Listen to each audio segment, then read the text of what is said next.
महाराष्ट्र के उप मुख्यमंत्री और राष्ट्रवादी कांग्रेस पार्टी के नेता अजित पवार और उनकी 3 बहनों के घरों एवं कंपनियों पे इनकम टैक्स डिपार्टमेंट के रेड से पवार परिवार भड़क गया है। एनसीपी प्रमुख शरद पवार ने कहा कि केंद्र की बीजेपी सरकार सत्ता का दुरुपयोग कर रही है, इन्हें जनता जरूर सबक सिखाएगी। पवार ने कहा कि लखीमपुर खीरी हिंसा के विरोध में महाविकास अघाड़ी के तीनों दलों 11 अक्टूबर को महाराष्ट्र बंद की अपील की है। शरद पवार ने कहा कि केंद्र सरकार ने अजीत से संबंधित लोगों के पास सरकारी मेहमान भेजा है, हमें उन मेहमानों की कोई चिंता नहीं है। उन्होंने कहा कि मैंने उत्तर प्रदेश के लखीमपुर खीरी हिंसा की तुलना जलियांवाला बाग हत्याकांड से की थी, इसके बाद यह छापेमारी हुई है। उन्होंने आगे कहा कि दिल्ली से सत्ताधारी दल के एक मित्र ने उन्हें बताया कि आपके और साहब के अच्छे संबंध हैं, लेकिन आपका लखीमपुर हिंसा की तुलना जलियांवाला बाग से करना पसंद नहीं आया, इसीलिए आपके यहाँ आयकर की रेड डाली गई है।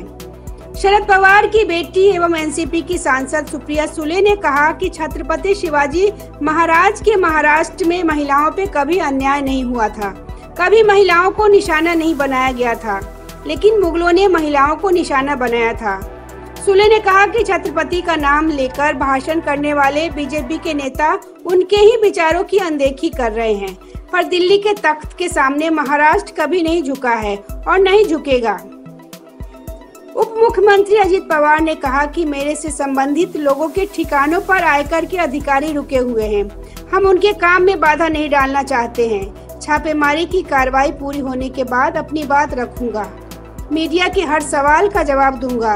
अजित ने कहा कि मेरी कार्यकर्ताओं से अपील है कि कानून को अपना काम करने दीजिए।